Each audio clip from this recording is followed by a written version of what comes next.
Hér á Grenilundi á Grenivík heimilisfólk svo sannarlega ýmsum toga. Hér bættist við tveir ferfætlingar í vor. Hvernig kom það til? Já, þetta eru heimalingar sem að lenti smá vandræðum. Þessi kjálkabrotnaði og hinn heimalingur var þannig að bara mamman vildi hann ekki. Þannig að við ákveðum að sjá þá og gefa þeim. Okkur til mikill ánægju. Og hvað, sér heimilisfólk hér á dvalarheimilinu sem sagt að fæða þá og klappa? Já, þetta er svona, við hjálpumst að við það allavega. En starfsfólki er meira í því en þau hafa virkilega gaman að fylgjast með þeim og heimilislegt að heyra jarmið.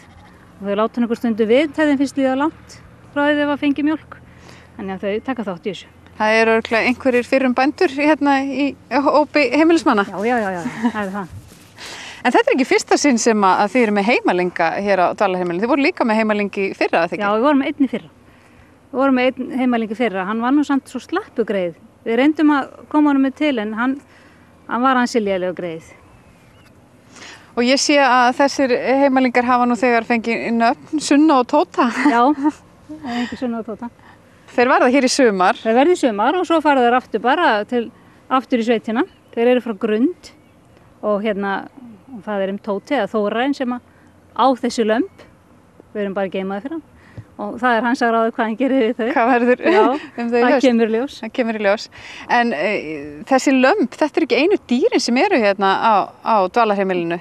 Nei, við erum með fingur og fengum 2 fingur og þær eru þau reyndar að 5 fingum því þær fjölguðu sér og svo erum við með fiska og það er svona upptalið í bíli allan. Í bíli segiru? Það er aldrei að vita nema að bætist við bústofnin hjá okkur. Aldrei að vita. Heimilisfólk hefur gaman af því að hafa svolítið líf í kringu sig. Já, það er nú bara þannig að allt líf það er jákvætt og sérstaklega fyrir aldra og líka unga. Það er gott að hafa nógu mikið líf í kringu sig. Bæði plöntur og dýr og tónlist. Þannig að heimalingarnir eru í rauninni bara partur á þessu, að lífga upp á heimilisbræin. Já, ekki spurning.